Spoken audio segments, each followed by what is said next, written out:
Solamente las mujeres canten.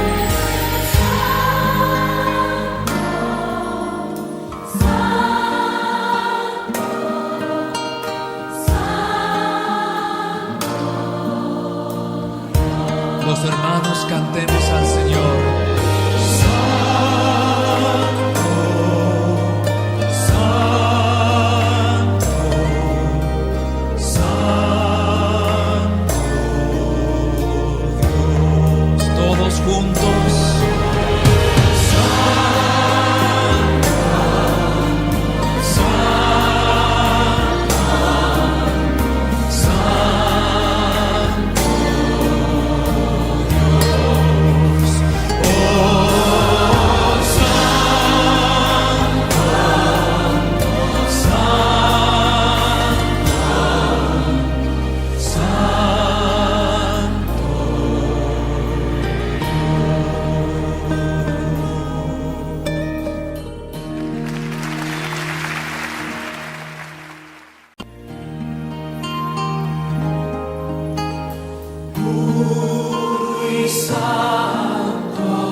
Solamente las mujeres canten.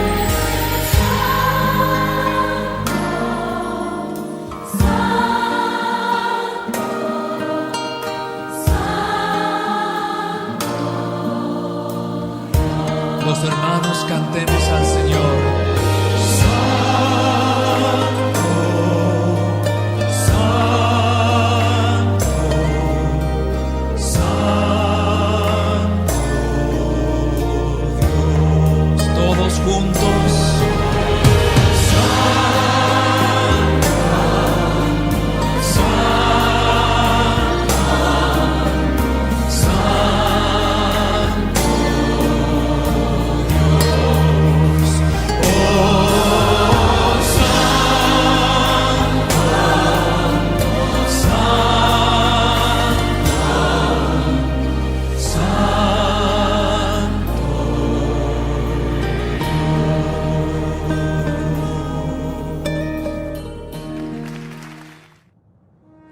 Este no es solamente un día más, es un día que se aparta para pensarlo mejor.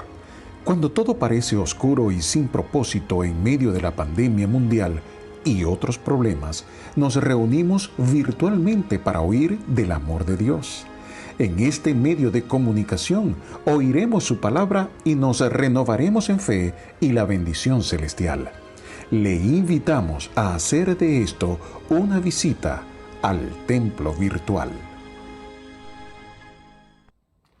Hola hermanos, les saludo en el amor del Señor. Gracias por conectarse con nuestra iglesia en este domingo tan especial.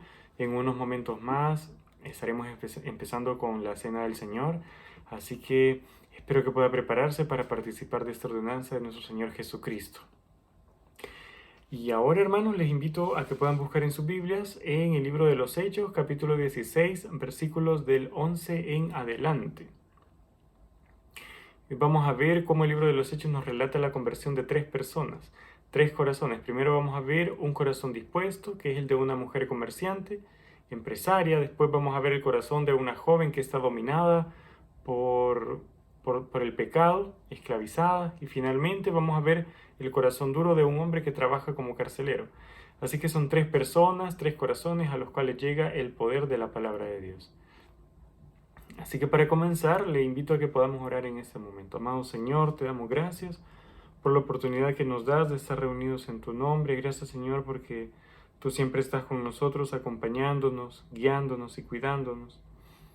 Te pido, Señor, que puedas hablar a nuestros corazones, que nos des paz, Señor, que nos llenes de tu amor, que perdones nuestros pecados. Sabemos que a diario nosotros te fallamos, Señor. Te pedimos perdón por eso. Sabemos que tú eres un Dios grande en misericordia, que eres todopoderoso, que eres infinito en amor y que nos perdona siempre. Quédate con nosotros, Señor, en todo este servicio, de principio a fin, que todo lo que hagamos, Señor, sea agradable a ti. Todo lo dejamos en tus manos, Señor, que seas tú hablándonos a nosotros, a cada uno de nosotros. En el nombre de Jesús.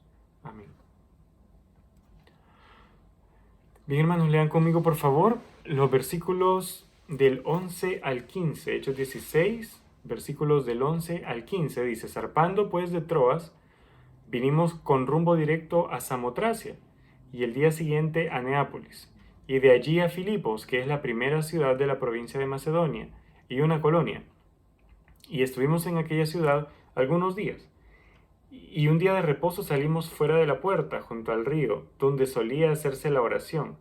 Y sentándonos, hablamos a las mujeres que se habían reunido. Entonces una mujer llamada Lidia, vendedora de púrpura, de la ciudad de Tiatira, que adoraba a Dios, estaba oyendo, y el Señor abrió el corazón de ella para que estuviese atenta a lo que Pablo decía. Y cuando fue bautizada y su familia, nos rogó diciendo: si habéis juzgado que yo sea fiel al Señor, entrad en mi casa y posad. Y nos obligó a quedarnos allí. Se cree que la antigua ciudad de Troas estaría ubicada en la actual Turquía. Así que podemos decir que Pablo sale de Turquía por el Mediterráneo, pasando por la isla de Samotracia, hasta llegar a la ciudad de Filipos. La visita a estas ciudades están incluidas en lo que conocemos como el segundo viaje de Pablo. Y el versículo 12 dice que Filipos era la primera ciudad, o sea, la más importante de la provincia de Macedonia. Y dice también que era una colonia romana, por supuesto, lo que significa que cada ciudadano de Filipos era también ciudadano romano y por lo tanto disfrutaba de los mismos derechos que tenían los romanos. Y Filipos era tan importante al punto que muchos filipenses eran demasiado orgullosos. Y por eso Pablo les recuerda a los filipenses cristianos a no pensar solo en lo terrenal, porque nuestra ciudadanía está en los cielos. En el versículo 13 nos lleva a creer, a suponer que en Filipos no había una sinagoga, porque leemos acá que en un día de reposo, es decir, un día sábado, salieron, dice el versículo 13, fuera de la puerta, junto al río, donde solía hacerse la oración. Es decir, no había como tal un lugar especialmente dedicado a la oración y a la enseñanza de las Sagradas Escrituras, sino que se reunían al aire libre. Posiblemente porque no había allí 10 familias judías, con hombres a la cabeza de cada familia, para que pudiera formarse la sinagoga como tal. Y luego dice, siempre el versículo 13, y sentándonos, hablamos a las mujeres que se habían reunido. En la tradición judía, para poder establecer una sinagoga se necesitaban 10 familias, con 10 hombres a la cabeza, para que pudiera formarse. Y aquí vemos que quienes estaban reunidas eran solamente mujeres. Mujeres que se habían reunido de alguna forma porque tenían hambre de oír la palabra de Dios. Hoy hay muchas personas que tienen hambre de oír la palabra de Dios, pero que así como estas mujeres no tenían una sinagoga, también hay personas que teniendo hambre de oír la palabra de Dios no tienen dónde congregarse. Y lamentablemente en esa búsqueda llegan a lugares o iglesias o a religiones que no les enseñan la palabra de Dios. Una persona nueva que tiene hambre de la palabra de Dios va a ser muy manipulable y va a creer todo lo que le enseñen. Y muchas veces, en muchos lugares donde no se abre la Biblia, no enseñan lo que Jesús dijo, sino que enseñan tradiciones de hombre, que en lugar de ayudarles en su caminar en la vida cristiana, comienzan a poner sobre sus espaldas pesadas cargas que no pueden llevar. Ahora veamos el versículo 14. Aquí ya aparece la protagonista de nuestra primera historia y dice que el nombre de ella es Lidia. Lidia era vendedora de púrpura, una tela considerada de muy alto valor en la época porque por lo general esta tinta se extraía de algunos moluscos. Esto hacía que este tipo de telas no fuese asequible a la mayoría de las personas. También dice que era de otra ciudad llamada Tiatira, así que podemos decir que era una mujer extranjera y empresaria. Y la breve descripción que nos da la Biblia acerca de ella es esta. Así que ahora que ya sabemos la capacidad económica de Lidia, esto es importante porque siendo ella comerciante, acabamos de leer que ella adoraba a Dios el día sábado. Sabemos que casi ningún empresario quiere cerrar su negocio en fin de semana. Pero aquí vemos a esta mujer que para ella lo más importante era buscar a Dios. Y por eso el Señor le abrió el corazón, el Señor abrió el corazón de ella para que estuviese atenta a lo que Pablo decía. Entonces vemos acá una persona que tiene hambre de la palabra de Dios y abre su corazón para ser salva. Y a veces nosotros decimos, abre tu corazón al Señor, y eso está bien. Lo hacemos ilustrando, pero realmente quien obra la salvación es el Señor. Después en el versículo 15 vemos que ella creyó inmediatamente. Ella obedece al mandato, a la ordenanza de nuestro Señor. Esta mujer creyó y evidenció su fe mediante el bautismo. Ella no fue bautizada para ser salva, pero evidenció su salvación mediante el bautismo. Inmediatamente después, Lidia le dice a estos misioneros evangelistas que la bautizaron: si habéis juzgado que yo sea fiel al Señor, entrad en mi casa y posad. En otras palabras, si ustedes realmente creen que yo me he convertido, quédense en mi casa. Dios no solamente abrió el corazón de ella, sino que ella también abrió su casa, porque cuando nos convertimos al Señor, nos convertimos con todo lo que nosotros somos y empezamos a ver los frutos de una vida transformada. Recuerde que dijimos que Lidia era de Tiatira. Curiosamente, en Apocalipsis 2 se encuentra la carta a la iglesia de Tiatira. Y muchos comentaristas creen que si no fue Lidia, fue alguien de su casa quien comenzó la obra en esa ciudad como resultado de esta conversión. Vimos también que ella estaba orando, que era devota, era religiosa, pero no era salva. Dios tuvo que obrar en su corazón y a veces confundimos la religión con la relación con Cristo. Ella necesitaba oír la palabra de Dios. Y entonces el Señor envió a Pablo, que no predicaba sabiduría humana, él predicaba el mensaje de la cruz, enseñando que en ese mensaje hay salvación y perdón de pecados. Veamos ahora los versículos 16 al 18. Dice: aconteció que mientras íbamos a la oración, nos salió al encuentro una muchacha que tenía espíritu de adivinación, la cual daba gran ganancia a sus amos adivinando. Esta, siguiendo a Pablo y a nosotros, daba voces diciendo: estos hombres son siervos del Dios Altísimo, quienes os anuncian el camino de salvación. Y esto lo hacía por muchos días, mas desagradando a Pablo, éste se volvió y dijo al espíritu: te mando, en el nombre de Jesucristo, que salgas de ella. Y salió en aquella misma hora. Vemos ahora un corazón esclavizado, dominado por Satanás. Observemos con atención que el primer conflicto entre el cristianismo y el paganismo no fue sobre doctrina, sino que fue sobre plata, sobre dinero. Porque el versículo 15 dice que esta joven daba gran ganancia a sus amos. Era esclava de los hombres y el valor de ella era el lucro que podían sacarle. Hoy en día hay mujeres que son esclavas en el área sexual y los dueños de ellas sacan provecho. Y aquí vemos algo similar: hombres perversos conducidos por Satanás que se aprovechan de los más débiles para sacar provecho. Así que vemos a una muchacha que era esclava de sus dueños, pero espiritualmente era esclava de Satanás. Recuerde que Satanás no paga bien. Nunca hemos leído ni leeremos de la misericordia de Satanás, pero siempre leemos y sabemos de la misericordia y de la gracia de Dios. Pero veamos ahora qué ocurrió con esta joven. Versículo 17 dice, esta, siguiendo a Pablo y a nosotros, daba voces diciendo, estos hombres son siervos del Dios Altísimo. Y vemos aquí a Satanás intentando infiltrarse entre los hijos de Dios. Y vemos que esta joven usaba las escrituras para presentar a Pablo y a sus seguidores.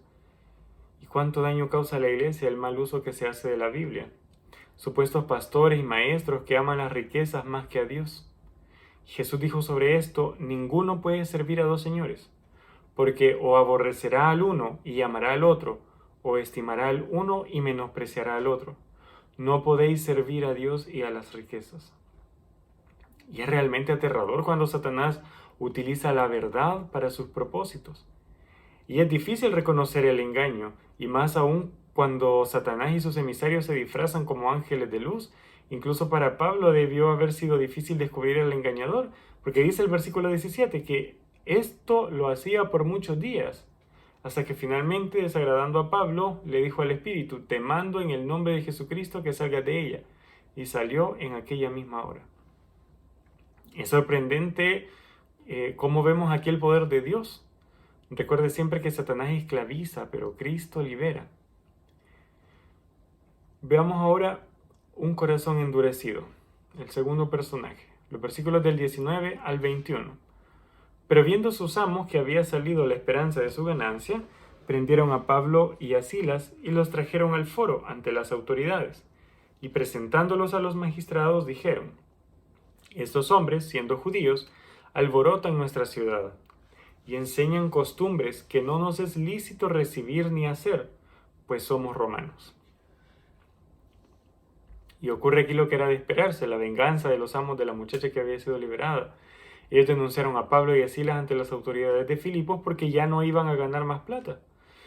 Pero como no podían acusarlos de haberles dañado el negocio, los acusaron ante las autoridades diciendo, y vea el versículo 20-21, dice, estos hombres siendo judíos alborotan nuestra ciudad y enseñan costumbres que no nos es lícito recibir ni hacer, pues somos romanos. Aquí apuntaron al nacionalismo, al fanatismo y a los supuestos cargos, distorsionando la verdad. Esto pasó hace 2000 años, pero parece que el rechazo a los cristianos continúa. No me refiero a los disgustos que las iglesias puedan tener en Chile o en este continente, porque gracias a Dios aquí nadie va preso por ser cristiano. Quiero especialmente referirme a la persecución a los cristianos en el mundo, en países como Corea del Norte, Afganistán o Somalia, donde ser descubierto como cristianos es motivo de sentencia de muerte. A estos cristianos que sufren a diario es a quienes me refiero hoy, a quienes solamente podemos decirles que sean fuertes, que sean valientes y que sigan confiando en el Señor. Hermanos, recordemos siempre orar por la iglesia perseguida en el mundo.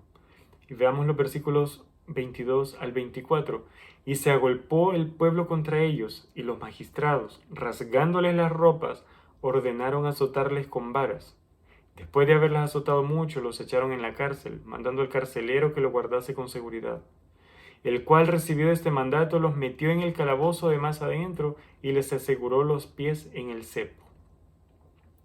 Aquí vemos que Pablo y Silas fueron condenados y castigados sin haber cometido delito. Y cuando nosotros sufrimos o cuando tenemos problemas y hay acusaciones falsas, nuestra carne reacciona y reacciona mal. Pero el Señor nos da la fortaleza que necesitamos. Ahora en el versículo 23 encontramos al tercer personaje que veremos en esta tarde. Aquí se nos habla de un carcelero. ¿Cuál es el perfil de un carcelero? Sabemos que no son personas amables, no son personas cariñosas, por su trabajo deben ser rudos, toscos, fuertes. Y este carcelero recibió el mandato de llevarlos al agujero más profundo y encerrarlos con máxima seguridad. Por lo general, estos hombres tenían su carácter producto de las mismas condiciones laborales. Eran duros de corazón, maltratadores, el tipo de persona que sería tremendamente difícil que se convierta a Cristo, dada la naturaleza de su corazón. Posiblemente era un agujero con celdas pestilentes, esa cárcel, con vestimentas frías, con humedad. Toda la basura estaba ahí, hacían sus necesidades ahí mismo, era un lugar sin luz, y seguramente los pies asegurados por el cepo, de manera que si querían moverse y ya estaban azotados en su espalda, sentían cada vez más dolor y más sufrimiento. Fue realmente una tortura para ellos. Pero recuerde las palabras de Jesús en Juan 16:20. De cierto os digo, que vosotros lloraréis y lamentaréis, y el mundo se alegrará. Pero aunque vosotros estéis tristes, vuestra tristeza se convertirá en gozo. Y ahora veamos el versículo 25 de Hechos 16 que estamos estudiando. Pero a medianoche, orando Pablo y Silas, cantaban himnos a Dios, y los presos los oían. Vemos aquí dos armas poderosas del pueblo de Dios. Pablo y Silas estaban convencidos del poder de Dios, y ellos, en lugar de lamentarse, comenzaron a adorar a Dios. Ellos sabían que eran bienaventurados al orar. Ellos entregaron sus cargas al Señor. Cuando sienta dolor, cuando las cosas son injustas, alabe a Dios, adore a Dios. Salmos 42:8 dice: pero de día mandará Jehová su misericordia, y de noche su cántico estará conmigo, y mi oración al Dios de mi vida. Es difícil mantener la esperanza cuando parece que ya todo está perdido. Sin duda que sí. Pero recuerde que el Señor siempre tiene el control. Lejos de quejarse, Pablo y Silas alabaron, adoraron a Dios. Ellos confiaron en el Señor. Versículo 26. Entonces sobrevino de repente un gran terremoto, de tal manera que los cimientos de la cárcel se sacudían, y al instante se abrieron todas las puertas, y las cadenas de todos se soltaron. Y vemos aquí la intervención de Dios en favor de los suyos. El lugar tiembla, el sistema de seguridad cae y los reos quedan libres, porque allá en el fondo habían dos hombres que estaban orando y alabando a Dios. Y ahora veamos la reacción del carcelero. En el versículo 27 dice: despertando el carcelero y viendo abiertas las puertas de la cárcel, sacó la espada y se iba a matar, pensando que los presos habían huido. Parece que no le importó al carcelero el canto de ellos, de Pablo y de Silas. Lo que sí le importó, y con justa razón, era el castigo que iba a recibir por la fuga de los presos, porque la ley romana decía que si un guardia pierde a los que custodia, él paga la pena del que está custodiando. Entonces, posiblemente iba a morir. Y el versículo 28 dice: mas Pablo clamó a gran voz diciendo: no te hagas ningún mal, pues todos estamos aquí. ¿Y cómo es que no escapó nadie? Nos preguntamos. Bueno, eso ya fue la obra del Señor. ¿Qué es lo que nosotros le queremos hacer al que nos produjo daño? ¿Qué dijo Jesús en la cruz frente a los que jugaban sus vestiduras y se burlaban de él? Él dijo: perdónalos porque no saben lo que hacen. Eso se llama compasión. Y es lo que vemos en Pablo, aún estando en la cárcel, y en Jesús, incluso siendo crucificado. Los versículos 29 al 31 dicen: él entonces, pidiendo luz, hablando del carcelero, se precipitó adentro, y temblando se postró a los pies de Pablo y de Silas. Y sacándolos les dijo: señores, ¿qué debo hacer para ser salvo? Y ellos dijeron: cree en el Señor Jesucristo, y serás salvo tú y tu casa. Y vemos ahora que aquel corazón duro ahora está completamente quebrantado, y no por palabras humanas, porque fue el poder de Dios el que lo tocó. Y este carcelero hizo la pregunta más importante de todas. Él dijo: ¿qué debo hacer para ser salvo? Y a esa simple y directa pregunta del carcelero, los misioneros le dieron igualmente una respuesta simple y directa: cree en el Señor Jesucristo y serás salvo tú y tu casa. Toda la Biblia nos enseña la verdad, que la salvación es totalmente por fe en el Señor Jesucristo. Y en Hechos 4:12 dice que en ningún otro hay salvación, porque no hay otro nombre bajo el cielo dado a los hombres en que podamos ser salvos. Y esa gloriosa verdad fue el núcleo de la predicación de Pablo. Incluso Jesús mismo declaró: yo soy el camino y la verdad y la vida. Nadie viene al Padre sino por mí. Ahora, esta expresión, cree en el Señor Jesucristo, significa dos cosas. Primero, creer que Él es quien afirmó ser. Juan 20:31 dice: pero estas señales, hablaba de las señales, se han escrito para que creáis que Jesús es el Cristo, el Hijo de Dios, y para que creyendo tengáis vida en su nombre. Y segundo, significa creer en lo que Él hizo. Pablo resumió en pocas palabras la obra de Cristo. En 1 Corintios 15, 3 y 4 dice, porque primeramente os he enseñado lo que asimismo recibí, que Cristo murió por nuestros pecados, conforme a las Escrituras, y que fue sepultado, y que resucitó al tercer día, conforme a las Escrituras. La carta de los Romanos, capítulo 10, versículos 9 y 10, dice también que si confesares con tu boca que Jesús es el Señor, y creyeres en tu corazón que Dios le levantó de los muertos, serás salvo, porque con el corazón se cree para justicia, pero con la boca se confiesa para salvación. Este mensaje de salvación no solo fue predicado al carcelero, sino que también a la familia de él. Veamos los versículos 32 al 34. Dice, y le hablaron la palabra del Señor a él y a todos los que estaban en su casa. Y él, tomándolos en aquella misma hora de la noche, les lavó las heridas, y enseguida se bautizó él con todos los suyos. Y llevándolos a su casa, les puso a la mesa, y se regocijó con toda su casa de haber creído a Dios. Toda la familia del carcelero, los siervos, los visitantes que pudieran haber estado hospedados en su casa, todos ellos oyeron el Evangelio y además creyeron en Dios. Yo me imagino a todos los que estaban en la casa de este carcelero, que tenía un corazón duro, pero ahora lo veían curándole las heridas a los presos, que además los llevó a su casa y les puso a la mesa. Yo no creo que esto haya sido un comportamiento normal en él. Pero ese cambio en este carcelero, de ser un hombre de corazón duro a ser una persona hospitalaria y llena de amor, fue el cambio que testificó a toda su casa. Pablo y Silas predicaron el Evangelio, pero el carcelero predicó con su cambio. Veamos los versículos del 35 al 40. Cuando fue de día, los magistrados enviaron alguaciles a decir, suelta a aquellos hombres. Y el carcelero hizo saber estas palabras a Pablo. Los magistrados han mandado a decir que se os suelte. Así que ahora salid y marchaos en paz. Pero Pablo les dijo, después de azotarnos públicamente sin sentencia judicial, siendo ciudadanos romanos, nos echaron en la cárcel. ¿Y ahora nos echan encubiertamente? No, por cierto, si no vengan ellos mismos a sacarnos. Y los alguaciles hicieron saber estas palabras a los magistrados, los cuales tuvieron miedo al oír que eran romanos. Y viniendo, les rogaron, y sacándolos, les pidieron que salieran de la ciudad. Entonces, saliendo de la cárcel, entraron en casa de Lidia, y habiendo visto a los hermanos, los consolaron y se fueron. Bueno, en esos versículos vemos a Pablo molesto, naturalmente, pero no buscando venganza. Yo me imagino que no quería que el trato que le dieran a él y a Silas se volviera costumbre. Y salir de la cárcel, irse sin decir nada, podría interpretarse como una aceptación del maltrato a los cristianos.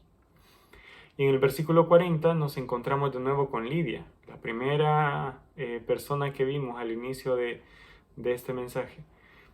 Y vemos que había otros cristianos en casa de Lidia. Se cree que esta asamblea de creyentes en la casa de Lidia fue la primera iglesia fundada en Europa. Así que vemos a una mujer extranjera fundando en su casa la primera iglesia en Europa y además llevando desde ahí el Evangelio del Señor hasta su tierra natal en Tiatira.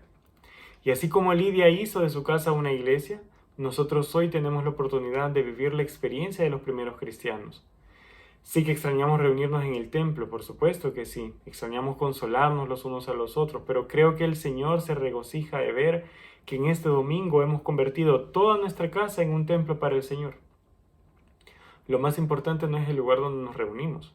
Lo más importante es por qué nos reunimos. Y eso es para llevar el mensaje de salvación a toda criatura. Y recuerde esos versículos que acabamos de leer en la carta a los Romanos, capítulo 10, versículos 9 y 10, donde dice que si confesares con tu boca que Jesús es el Señor y creyeres en tu corazón que Dios le levantó de los muertos, serás salvo. Porque con el corazón se cree para justicia, pero con la boca se confiesa para la salvación. Amén. Amado Señor, te damos gracias por tu palabra, gracias por la oportunidad que nos das de aprender de ti, gracias porque nos has hablado, Señor. Graba esas palabras en nuestros corazones y en nuestras mentes. Que cada día, Señor, sea un día para ti, para agradarte a ti, Señor, y que podamos llevar el Evangelio a más personas en el mundo. Bendice, Señor, a los cristianos que sufren a diario persecución. Cuida, Señor, a tu iglesia perseguida. Permítenos a nosotros ser luz a las naciones y predicar las buenas nuevas de salvación que tú nos has enseñado. Todo lo dejamos en tus manos, en el nombre de Jesús. Amén.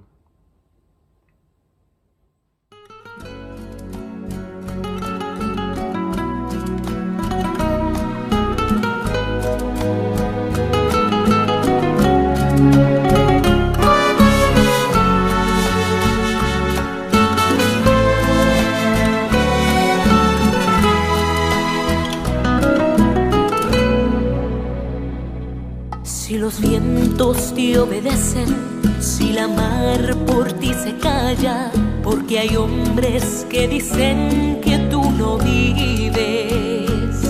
Si la tierra tú la riegas con la lluvia de los cielos, porque hay hombres que dudan tanto de ti. Es mi anhelo que las flores le dijeran a los hombres por cuál mano todas ellas fueron criadas.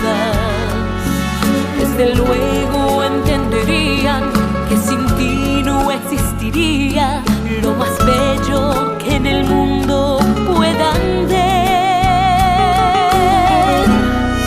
¿No ves el agua fluir con la cual tú sosiegas la sed que aprisiona tu boca?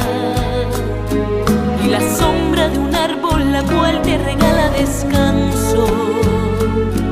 Pues entonces, ¿por qué te preguntas si hay un creador? Si quieres, ve y a contar cada estrella que alumbra lo negro de un inmenso cielo. Si no puedes, confiesa que Dios es real, no es un cuento. Es que es tan grande, no se puede negar. Yo sé que Él vive, pues lo veo en la risa de un niño cuando voy pasando.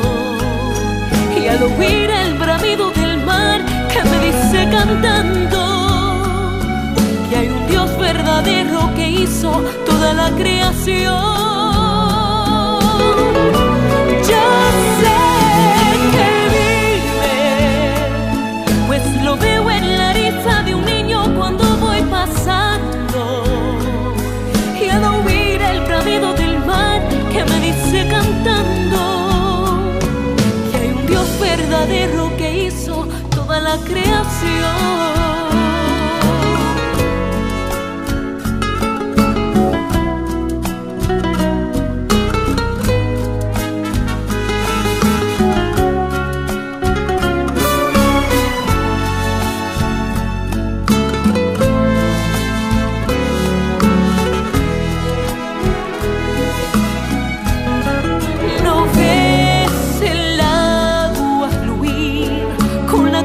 Sosiegas la sed que aprisiona tu boca y la sombra de un árbol la cual te regala descanso. Pues entonces, ¿por qué te preguntas si hay un creador? Si quieres, ve y a contar cada estrella que alumbra lo negro de un inmenso cielo. Si no puedes, confiesa que Dios es real, no es un cuento. Es que es tan grande, no se puede negar. Yo sé que Él vive, pues lo veo en la risa de un niño cuando voy pasando.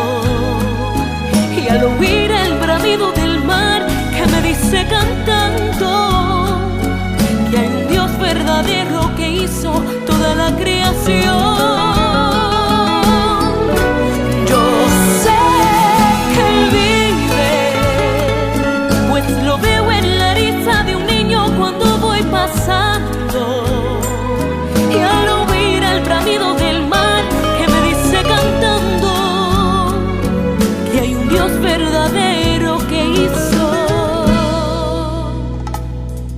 creación.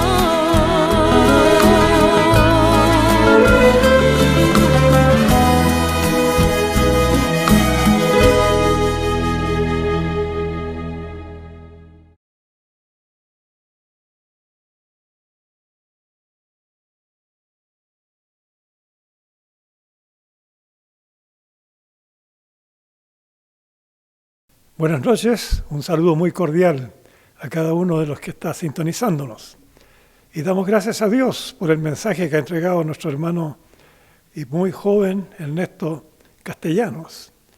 Tenemos varios de estos integrantes de la juventud de la iglesia que ya están participando. Pero hoy día me corresponde entregar a ustedes esta ceremonia de la Cena del Señor. Y damos gracias a Dios por todo lo que hemos podido escuchar en el mensaje de esta noche. Corresponde entonces ahora que participemos de la Cena del Señor.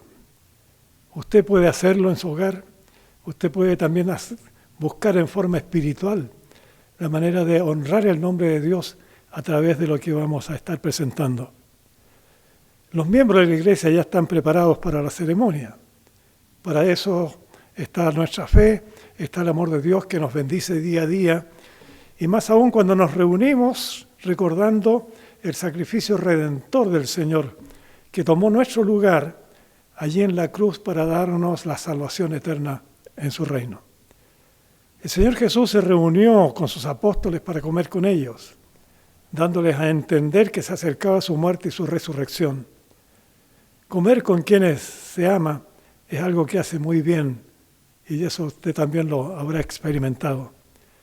Y más aún, si hay una relación espiritual que se convierte en gozo y en expresiones cordiales. Eso es lo que queremos compartir con ustedes. Si usted cree realmente en Dios, si usted cree realmente que Jesucristo es el Salvador y el Señor de su vida, le invitamos a que participe también de lo que vamos a estar haciendo en la ceremonia.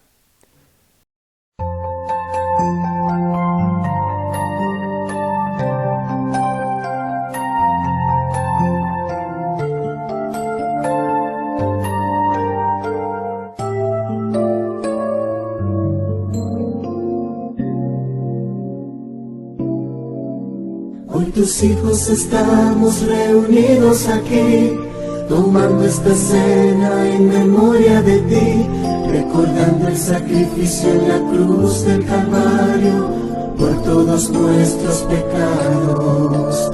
Hoy tus hijos estamos reunidos aquí, tomando esta cena en memoria de ti, recordando el sacrificio en la cruz del Calvario por todos nuestros pecados.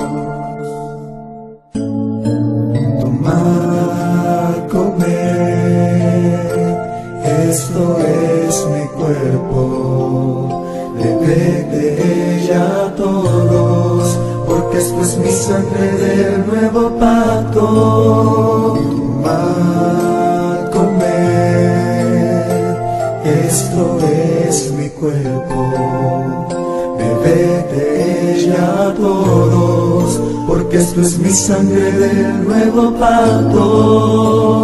Hoy tus hijos comemos el pan y bebemos en memoria de ti, de la copa que representa tu sangre derramada por mí, esperando con gozo el gran día, el establecimiento de tu reino, y con el corazón lo creemos conforme a tu promesa.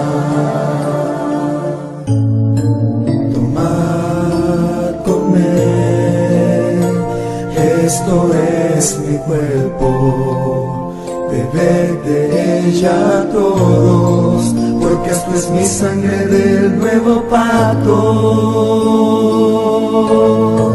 Tomad, comed, esto es mi cuerpo, bebed de ella todos, porque esto es mi sangre del nuevo pacto.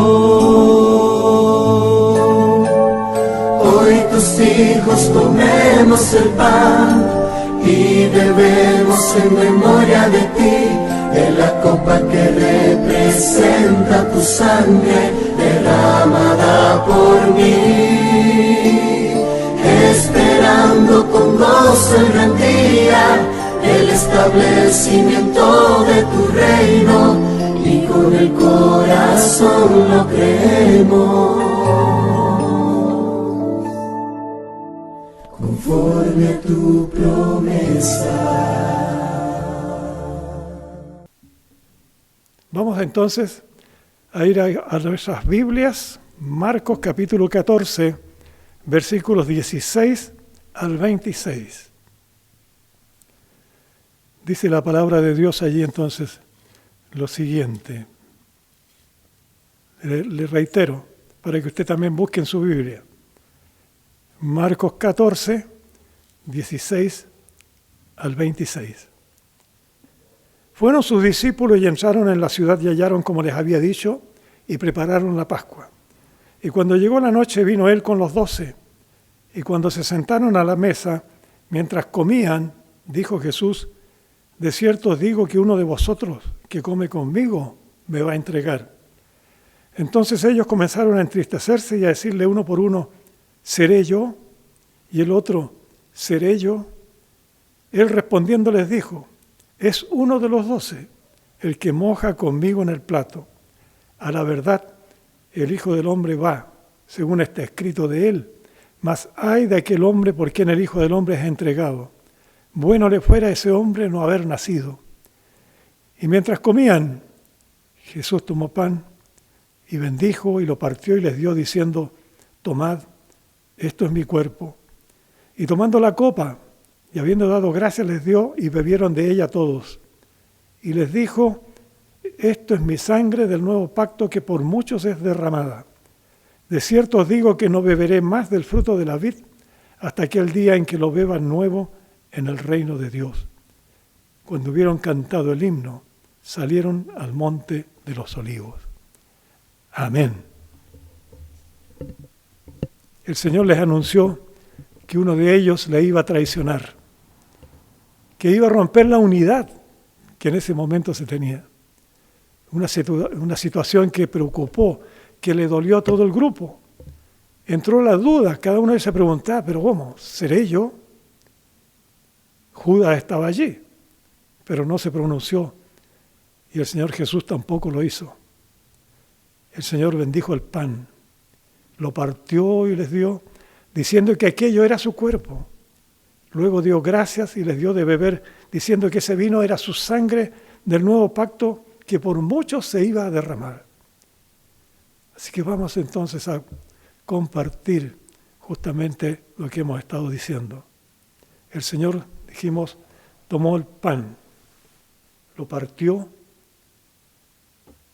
lo bendijo y dijo que eso estaba representando su cuerpo, que iba a ser masacrado, que iba a ser violentado de tan grande manera por aquellos que le causaron el martirio y la muerte.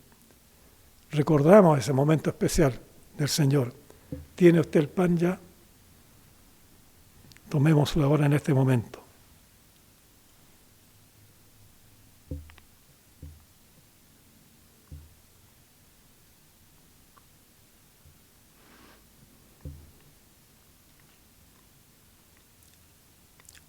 Gracias, Dios mío.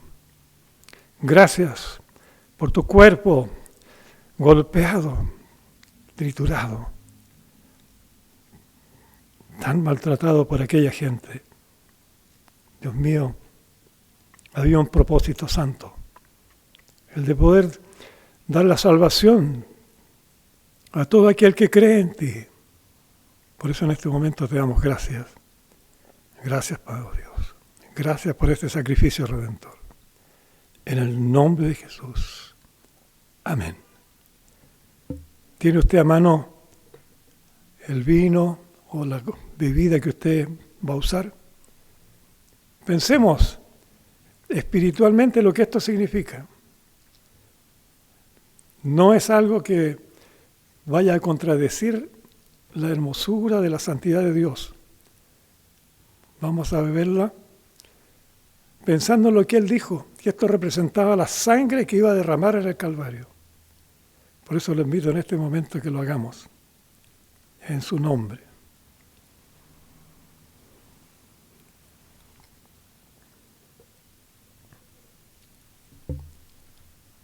Alabado sea tu santo nombre, Dios del cielo.